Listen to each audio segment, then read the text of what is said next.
नमस्कार, लोकप्रतिष्ठमा यहाँहरूलाई स्वागत छ। म प्रकाश सुवेदी। स्वस्थानी चलिरहेको छ। हामीले स्वस्थानीको कथा सुनाउने गरेका छौँ। आउनुहोस् आजको कथा श्रवण गरौँ। ओम श्री गणेशाय नमः, श्री सरस्वत्यै नमः, श्री स्वस्थानी परमेश्वर्यै नमः। तपाईहरूले चन्दन अक्षता फूल लिएर स्वस्थानी माताको प्रार्थना गर्नुहोला। ओम यम ब्रह्मा वरुणेन्द्र रुद्रमरुतः स्तुन्वन्ति दिव्यैस्तवैर् वेदै साङ्गपदक्रमोपनिषदैर् गायन्ति यं सामगाः ध्यानावस्थित तद्गतेन मनसा पश्यन्ति यं योगिनो यस्यान्तं न विदुसुरासुरगणा देवाय तस्मै नमः।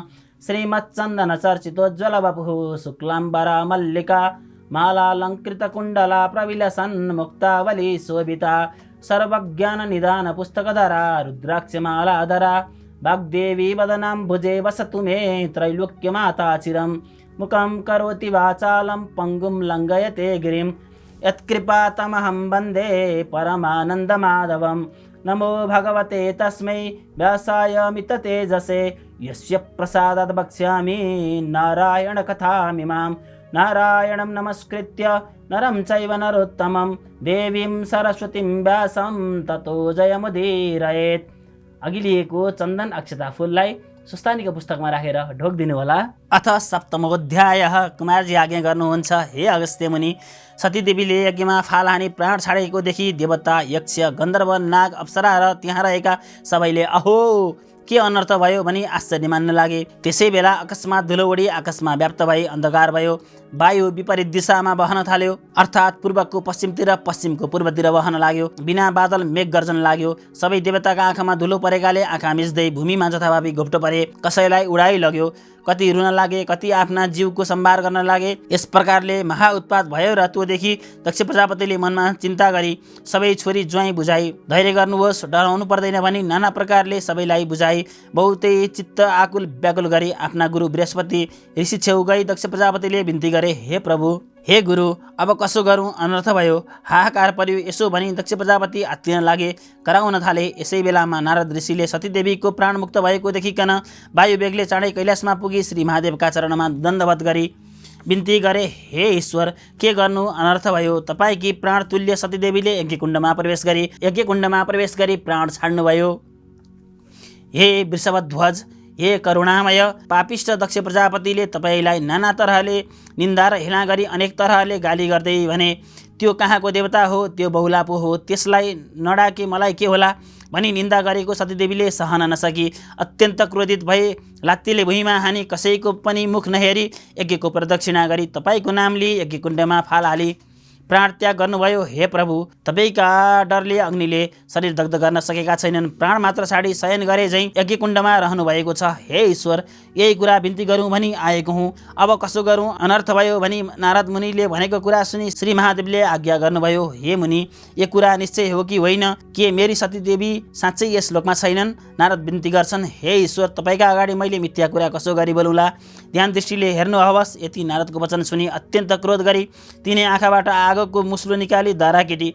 ऋषिले हात मुठी पारी नारदकै मुखेन्जी भन्नुभयो, हे नारद, 33 कोटी देवताले रक्षा गरिसकेको पापिष्ट त्यो दक्ष प्रजापतिको म निर्मूल नगरी छाड्ने छैन। अब तिमी आफ्ना आश्रममा जाऊ भनी बिदा दिनुभयो र नारदले साष्टाङ्ग प्रणाम गरी त्यहाँबाट बिदा भई ब्रह्मलोक जानुभयो। त्यसपछि श्री महादेवले सतीदेवीलाई झलझली सम्झी अत्यन्त क्रोध गरे। तिनै आँखाबाट अग्निको ज्वाला निकाली आफ्नो शिरबाट एक जटा निकाली पृथ्वीमा पछार्नुभयो। त्यसैबाट मेघ गर्जे झैँ ठुलो शब्द गरी कराईमा भयङ्कर चतुष्षष्ठी योगिनी भूत प्रेत र प्रमथगण समेत भई महाकाली उत्पन्न भइन्। ती कस्ती महाकाली थिइन् भने महाभयानक मूर्ति, आँखाबाट आगो निकाल्ने भएकी, लामा लामा दारा निस्केकी, आकाश जस्तै पेट भएकी, बाघको छालाले कम्मरमा बेष्टित गरेकी, केस फिजाएकी, दाहिने हातमा खड्गलिएकी, कहिले लामो जिब्रो निकाली खितखित हाँस्ने, कहिले जिब्रो चलाउने, यस्तै महाकाली श्री महादेवका मुखिन्जी खडा भई के कामले आराधना गर्नुभयो, आज्ञा गर्नुहोस् भनी खडा भइरहन्।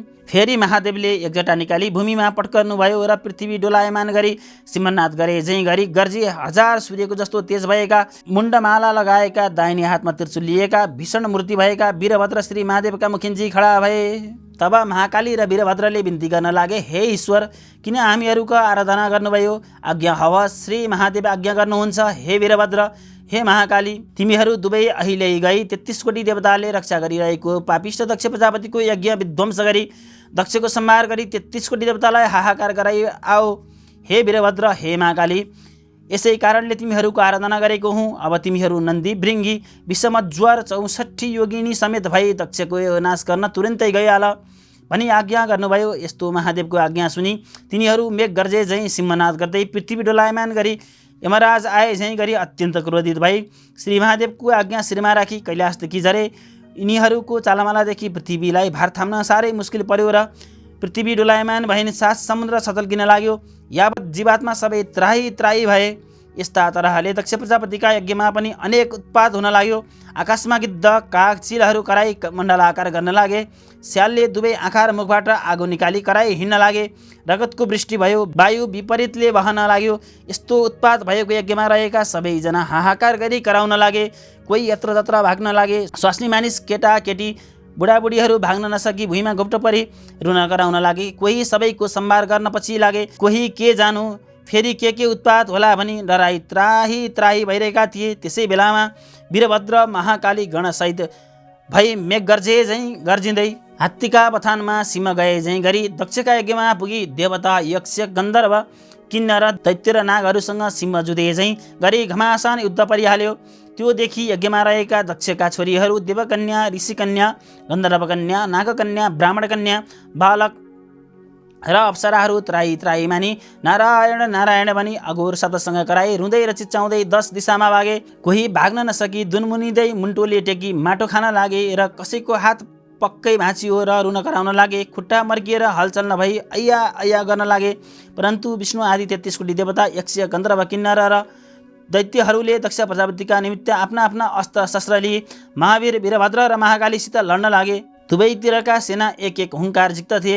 इन्द्रादि 33 कोटी देवताले पनि वीरभद्र र महाकालीमाथि खनिँदै अनेक शस्त्र अस्त्र वर्षाउन लागे। ती अस्त्र शस्त्र के भने ब्रह्मास्त्र, इन्द्रास्त्र, दिव्यास्त्र, वरुणास्त्र, अग्न्यास्त्र, तमोर, भिन्दिपाल, गदा, खड्ग, मुसल र नागपास तिनै वीरभद्र र महाकालीहरूमाथि प्रहार गरे। त्यसरी आफूहरूमाथि शस्त्र अस्त्र प्रहार गरेकोदेखि वीरभद्रका गणहरू पनि खैला र बैला गर्दै गर्जँदै फौजभित्र पसी जसको पाए उसैको टाउको मुला निमोटे झैँ निमोट्दै खाँदै हात भाँची खुट्टा मर्काइदिई मुड्कीले कसेर हानी रगत हली छदाई देवताहरूलाई धुलो पिठो पारे। फेरि महाकालीले काल जस्तो खड्गली राता राता आँखा गरी वर्षाकालको कालो मेघ झैँ गर्जेर मृगका पहुजमा निर्धक्कसित पसेको सिंह झैँ सुकेका झारपातमा आगो लागे झैँ क्षणभरमा सबै नाश पारिन्। फेरि वीरभद्रले रिसले चुर भई आफूमाथि शस्त्र अस्त्र वर्षाएकोदेखि नन्दी, भृङ्गी, 64 योगिनी, भूत, प्रेत, पिशाच, प्रमथ गण समेत भई शत्रुपक्षका कसैका शिर छुट्याइदिए, कसैका हात पाउ छुटाए, कसैका मासु खाए, कसैका रगत पिए। रगतले माथि कोही नाच्न लागे, कोही हाँस्न लागे, कोही जथाभावी दगुन लागे। यस्ता प्रकारले 33 कोटी देवता र दक्ष प्रजापतिका सेनाको संहार गरे। रगतको खोलो बग्यो, मासुको पर्व जस्तो ह्रास लाग्यो। देवता, यक्ष, गन्धर्व, किन्नर, दैत्य, नाग र दक्ष प्रजापतिको सेनाले फेरि महाकाली उप शस्त्र अर्ष वर्षाए। त्यो शस्त्र अस्त्र महाकाली छेउ पर्नासाथ भस्म हुन पुगे। महाकाली, 64 योगिनी, भूत, प्रेत, पिशाच, प्रमथगणले फेरि दक्ष प्रजापतिका सेनालाई संहार गरे। फेरि विषम ज्वरले पनि सबैका शरीरमा प्रवेश गरी अचेत गराइदिए। तब वैकुण्ठनाथ विष्णुले सम्पूर्ण देवता, यक्ष, गन्धर्व, किन्नर, दैत्य, नाग र बाँकी रहेका दक्ष प्रजापतिका सेनाहरू बिल्कुल अचेत भएकादेखि आफ्ना शरीरबाट शीतान ज्वरो उत्पन्न गरी सबैलाई चेष्टारत गराउनुभयो र फेरि नाना अस्त्र शस्त्र लिई अग्निका ज्वालामा पतङ्ग भए झैँ वीरभद्रमाथि जाइ लाग्नुभयो। वीरभद्रले त्रिशूल उठाई सिंहनाथ स्वर गरी सुकेका खरमा आगो लाग्दा चाहिँ एकै क्षणमा कोटी कोटी दक्ष प्रजापतिका सेना मारिदिए। कसैका शिर छैनन्, कसैका हात छैनन्, कसैका पाउ छैनन्। यस्तो देखि कोही रक्षा गर भनी भाग्न लागे, कोही भाग्न नसकी भुइँमा परिरहे। यस्ता हिसाबले वीरभद्र र महाकालीले यज्ञ विध्वंस गरी जति पाएका देवता समाति यज्ञमा होमी नाश गर्न लागे।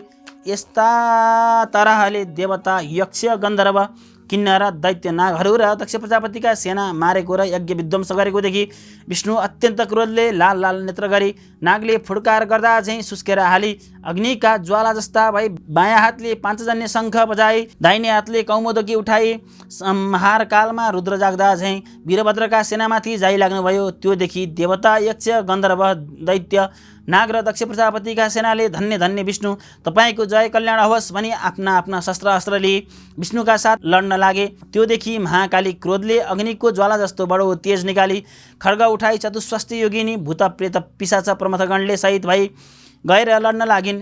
जस्तै ठुलो हुरी बतास चल्दा मेघ खण्ड खण्ड भई फाट्छ त्यस्तै गरी देवता यक्ष गन्धर्व किन्नर दैत्य नाग र दक्ष प्रजापतिका सेनालाई महाकालीले छिन्न भिन्न पारी 10 दिशामा भगाइन्। त्यो देखि विष्णुले निर्धक्कसित वीरभद्रका छातीमा कौमुदकी गदा प्रहार गर्नुभयो।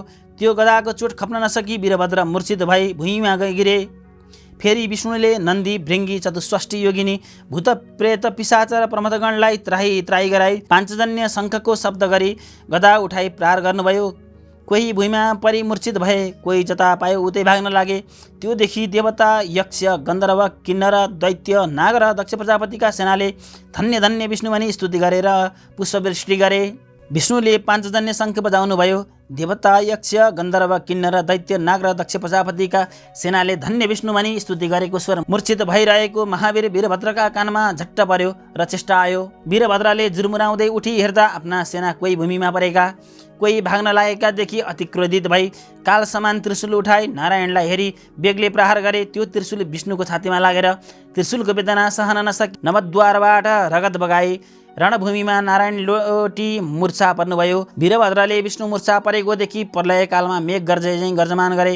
यस्तो स्वर गरी गर्जी दक्षका सेनामाथि जाइ लागि कोटी कोटी देवताको नाश गरे। वीरभद्र गर्जेको स्वरले देवताहरू त्राही त्राही भनी कराउँदै चिच्चाउँदै भाग्न लागे। त्यो शब्द मूर्छामा परेका नन्दी भृङ्गी चतुष्वष्टि योगिनी भूत प्रेत र पिशाचका कानमा वीरभद्र गर्जेको शब्द परि मूर्छाबाट बिउजी खडा भई हेर्दा वीरभद्रले विष्णुलाई मूर्छामा पारी देवताहरूको नाश गर्न लागेको देखि धन्य धन्य वीरभद्र भनी कुलहाल शब्द गरी दक्षका सेनामाथि जाइ लागे। यस्ता तरहले अत्यन्त ठुलो सङ्ग्राम भयो। कस्तो भयो भन्नु होला हे अगस्त्य मुनि। महाकाली वीरभद्रले दक्षका सेनाहरूमाथि जाइ लागि कुनैलाई उनको देवता टुप्पी समाति पछाडि खड्गले प्रहार गरी मारे, कसैलाई मुड्कीले हानी मारे। 64 योगिनीले पनि कसैलाई फनक्क निमोटिकन मारे। कसैका कोखमा हातले पुवाल पारी मुख लगाई रगत पिउन लागे। कसैलाई टपाटप पक्री यज्ञमा होमी मारे। यस्तो गरी 33 कोटी देवता यक्ष गन्धर्व किन्नर दैत्य र नागहरूको नाश गरेको र वीरभद्रका सेनाले जय जय भनी कराएको शब्द सुनि मूर्छित भइरहेका विष्णुका कानमा पर्यो र बिउजी खडा भई हेर्दा वीरभद्र र महाकालीले दक्षको यज्ञ विध्वंस गरी 33 कोटी देवता र दक्षका सेनामाथि जाइ लागि नाश गरेको देखि अति रिसले सुर भएर हे पापिष्ट वीरभद्र, आज तेरो नाश गरौँला, तेरो प्राणले दक्षको यज्ञ पूर्ण गरौँला। तब सम्पूर्ण देवता यक्ष गन्धर्व किन्नर दैत्य र नागहरूलाई सन्तोष होला। आज एकादश रुद्र तेरा सहाय भई आए पनि तेरो रक्षा गर्न सक्ने छैनन्। सम्पूर्ण दुष्टको नाश गर्ने देखिस् भनी सुदर्शन चक्र देखाउनु भयो। विष्णुले भनेका यस्ता क्षुद्र वचन सुनि वीरभद्र पनि क्रोधित भई विष्णुलाई भने हे पापिष्ट विष्णु, सम्पूर्ण दुष्टको नाश गर्ने चक्र भनी देखाइस्। नाश गरौँला भनिस्, तेरो पराक्रम माफिकको त्यो चक्र हामीमाथि प्रहार गर, म पनि देखिहालौँ। मुखले मात्र भनिरहेको होइन। यति वीरभद्रले भनेको वचन सुनि विष्णुले रिसाएर उसलाई लक्ष्य गरी सुदर्शन चक्र प्रहार गर्नुभयो। त्यो सुदर्शन चक्र कोटी सूर्य जस्तो तेजिलो भई प्रलयकालमा मेघले झैँ गर्जमान गरेको जस्तो स्वर गरी रुद्र जाँदा झैँ गयो। यस्ता तरहले गएको सुदर्शन चक्रलाई देखि नन्दी भृङ्गी चतुष्वष्टि योगिनी भूत प्रेत पिशाच र प्रमथगणले त्राही त्राही महादेव भनी महावीर वीरभद्र र महाकालीका शरणमा गए। जस्ता समुद्र मन्थन गर्दा कालकुट विष निस्क्यो र महादेवले निल्नुभयो, त्यसै गरी वीरभद्रले त्यो चक्र आएको देखि मुख बाहुनाले मुखमा पर्यो र निल्न तयार भए। त्यो देखि विष्णुले चाँडै नै गई वीरभद्रका मुखदेखि सुदर्शन चक्र झिकिदिनु भयो र अन्तर्ध्यान भई वैकुण्ठ जानुभयो। इति श्री स्कन्द पुराणे केदारखण्डे माघ महात्म्ये कुमार अगस्त्य संवादे श्री सुस्तानी परमेश्वरी आवर्तकथायां दक्षसेनावधो नाम सप्तमोऽध्यायः। कथा श्रवण गरिसकेपछि फुल अक्षता चन्दन लिएर सुस्तानी माताको प्रार्थना गर्नुहोला। ओम उपनयतु मङ्गलं वः सकल जगन्मङ्गलालय श्रीमान दिनकर किरण निबोधित नवनलीन दल निवेक्षणः कृष्णः काले वर्षतु परजन्यः पृथिवी सस्यशालिनी देशोन्नयं क्षोभरहितो ब्राह्मणः सन्तु निर्भयः अपुत्रा पुत्रिणः सन्तु पुत्रिणः सन्तु पौत्रिणः निर्धना सदना सन्तु जीवन्तु सरदां सतं तत्रैव गङ्गा यमुना च तत्र गोदावरी सिन्धु सरस्वती च तीर्थानि सर्वाणि वसन्ति तत्र यत्राच्युतोदारकथा प्रसङ्गः या कुन्देन्दु तुषारहारधवला या शुभ्रवस्त्रावृता या वीणावरदण्डमण्डितकरा या श्वेतपद्मासना या ब्रह्माच्युतशङ्करप्रभृतिभिर्देवैः सदा वन्दिता सा मां पातु सरस्वती भगवती निःशेषजाड्यापः कायेन वाचा मनसेन्द्रियैर्वा बुद्ध्यात्मना वा प्रकृतेः स्वभावात् करोमि यद्यत् सकलं परस्मै नारायणायेति समर्पयेत्